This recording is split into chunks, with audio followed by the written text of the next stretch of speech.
ಚನ್ನಪಟ್ಟಣ ರಾಜಕೀಯದಲ್ಲಿ ಒಂದು interesting development ಇದೆ. ಅಪ್ಪನ ವಿರುದ್ಧವೇ ಕಣಕ್ಕೆ ಇಳಿತಾರ ನಿಶಾ ಯೋಗೇಶ್ವರ್. ಸಿಪಿವೈ ಬಿಜೆಪಿ ನಾಯಕ ಮಗಳು ಕೈ ನಾಯಕಿಯಾಗೋದಕ್ಕೆ ರೆಡಿಯಾಗಿದ್ದಾರೆ. ಅಪ್ಪನ ವಿರುದ್ಧವೇ ರಾಜಕೀಯ ದಾಳ ಉರುಳಿಸೋದಕ್ಕೆ ನಿಶಾ ತಯಾರಿ ನಡೆಸಿದ್ದಾರೆ ಎನ್ನಲಾಗಿದೆ. ಕಾಂಗ್ರೆಸ್ ಸೇರಿ ಚನ್ನಪಟ್ಟಣದ ನಾಯಕಿಯಾಗೋದಕ್ಕೆ ಸಿದ್ಧತೆ ನಡೆಸಿದ್ದಾರೆ ಅಂತ ಹೇಳಲಾಗ್ತಾ ಇದೆ. ಈಗಾಗಲೇ ಡಿಸಿಎಂ ಡಿಕೆ ಶಿವಕುಮಾರ್ ಜೊತೆ ಮಾತುಕತೆ ಆಗಿದೆಯಂತೆ. ಚುನಾವಣೆಯಲ್ಲಿ ಎದುರಾಳಿ ಯಾರೇ ಆದರೂ ತೊಂದರೆ ಇಲ್ಲ ಅಂತ ರಿಪಬ್ಲಿಕ್ ಕನ್ನಡಕ್ಕೆ ನಿಶಾ ಯೋಗೇಶ್ವರ್ ಎಕ್ಸ್ಕ್ಲೂಸಿವ್ ಆಗಿ ಮಾತನಾಡಿದ್ದಾರೆ. ನೋಡೋಣ ಬನ್ನಿ.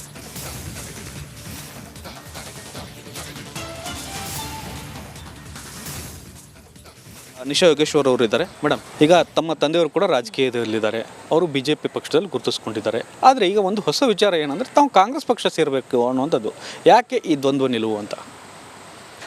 ಯಾಕೆಂದರೆ ಆ ಥರ ಏನು ರಿಕ್ವೈರ್ಮೆಂಟ್ ಕಂಪಲ್ಸರಿ ಇಲ್ಲ. ಎಲ್ಲಿ ಒಬ್ರು ಇರ್ತಾರೆ ಇನ್ನೊಬ್ರು ಅಲ್ಲೇ ಇರಬೇಕು ಅಂತ. ನನ್ನ ತಂದೆ ಬಗ್ಗೆ ನನಗೆ ತುಂಬ ಗೌರವ ಇದೆ. ಅವರಿಂದ ಎಷ್ಟೊಂದು ವಿಷಯಗಳು ಜೀವನದಲ್ಲಿ ಕಲ್ತಿದ್ದೀನಿ.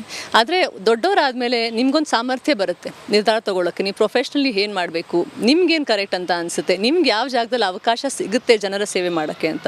ಪಾಲಿಟಿಕ್ಸ್ ಅಂದರೆ ನಿಮ್ಗೆ ಗೊತ್ತು, ನಿಮಗೆ ಎಲ್ಲಿ ಜನರಿಗೆ ಅನುಕೂಲ ಆಗುತ್ತೋ ಅಲ್ಲಿ ಹೋದರೆ ನೀವು ಜನಕ್ಕೆ ಕೆಲಸ ಮಾಡಿಕೊಡ್ಬಹುದು.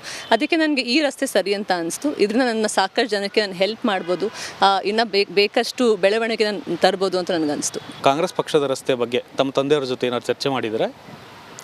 ಫ್ಯಾಮಿಲಿ ಅಂತ ಅಂದಮೇಲೆ ಎಲ್ಲ ಒಂದು ಚರ್ಚೆಗಳು ಮಾಡೇ ತೊಗೊಳ್ಳೋ ಡಿಸಿಷನ್ನು. ಆದರೆ ಅದು ಪರ್ಸ್ನಲ್ ಒಂದು ಕಾನ್ವರ್ಸೇಷನು. ಆಚೆ ಕಡೆ ನಾವು ನಮ್ಮ ಪ್ರೊಫೆಷ್ನಲ್ ಲೈಫ್ ಬಗ್ಗೆನೇ ಮಾತಾಡೋದು ಕರೆಕ್ಟ್ ಅಂತ ಅನಿಸುತ್ತೆ.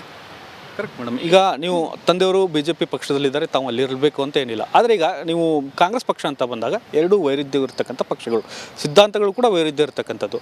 ಇಂತಹ ಸಂದರ್ಭದಲ್ಲಿ ನೀವು ಚನ್ನಪಟ್ಟಣದಲ್ಲೇ ರಾಜಕೀಯ ಮಾಡೋದಾದರೆ ಅಲ್ಲಿ ತಂದೆಯವ್ರನ್ನೇ ಎದುರು ಹಾಕ್ಕೊಂಡು ರಾಜಕೀಯ ಮಾಡಬೇಕಾಗತ್ತೆ. ಅದಕ್ಕೆಲ್ಲಕ್ಕೂ ಪ್ರಿಪೇರ್ ಆಗಿದ್ದೀರಾ ಅಂತ? ಅದರ ನಿಮ್ಮ ಸಮಯ ಹೇಳುತ್ತೆ ನಾನು ಯಾವುದಕ್ಕೆ ಪ್ರಿಪೇರ್ ಆಗಿದ್ದೀನಿ ಯಾವುದಕ್ಕಿಲ್ಲ ಅಂತ. ಸಮಯಕ್ಕಿಂತ ಯಾವುದೂ ಬಲಿಷ್ಠ ಅಲ್ಲ. ನೀವು ಯಾವ ಕ್ಷೇತ್ರದಲ್ಲಿ ರಾಜಕೀಯ ಮಾಡ್ತೀರಾ ಅಂತ? ಚನ್ನಪಟ್ಟಣ ಕ್ಷೇತ್ರ ಆಯ್ಕೆ ಮಾಡ್ಕೋತೀರಾ ಅಥವಾ ಬೆಂಗಳೂರಿನ ಯಾವುದಾದ್ರು ಒಂದು ಕ್ಷೇತ್ರದಲ್ಲಿ ಆಯ್ಕೆ ಮಾಡ್ಕೋತೀರಾ ಅಂತ?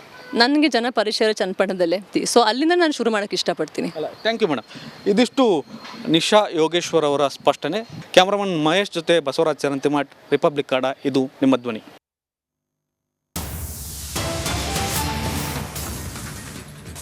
ಮಂಗಳೂರು ಕಾಂಗ್ರೆಸ್ ಸಮಾವೇಶದಲ್ಲಿ ಭಿನ್ನಮತ ಸ್ಫೋಟಗೊಂಡಿದೆ. ಸಭೆಯಿಂದ ಅರ್ಧದಲ್ಲೇ ಹೊರ ನಡೆದಿದ್ದಾರೆ ಮುಸ್ಲಿಂ ಮುಖಂಡರುಗಳು. ಕಡಬದಲ್ಲಿ ನಡೀತಾ ಇದ್ದಂತಹ ಕಾಂಗ್ರೆಸ್ ಸಮಾವೇಶದಲ್ಲಿ ಬಂಡಾಯದ ಬಿಸಿ ತಟ್ಟಿದೆ.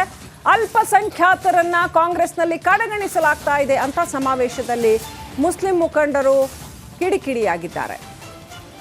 ಸಮಾವೇಶದಲ್ಲಿ ಅಲ್ಪಸಂಖ್ಯಾತರನ್ನ ಕಡೆಗಣಿಸಲಾಗ್ತಾ ಇದೆ ಅಂತ ಗಲಾಟೆ ನಡೆಸಿದ್ದಾರೆ ಮುಸ್ಲಿಂ ಕಾರ್ಯಕರ್ತರು. ದಕ್ಷಿಣ ಕನ್ನಡ ಎಂಪಿ ಅಭ್ಯರ್ಥಿ ಪದ್ಮರಾಜ್, ರಾಮಯ್ಯ, ವಿನಯ್ ಕುಮಾರ್ ಸೊರ್ಕೆ ಇವರೆಲ್ಲ ಇದ್ರು. ಇವ್ರ ಮುಂದೆನೆ ಗಲಾಟೆ ಮಾಡಿದ್ದಾರೆ.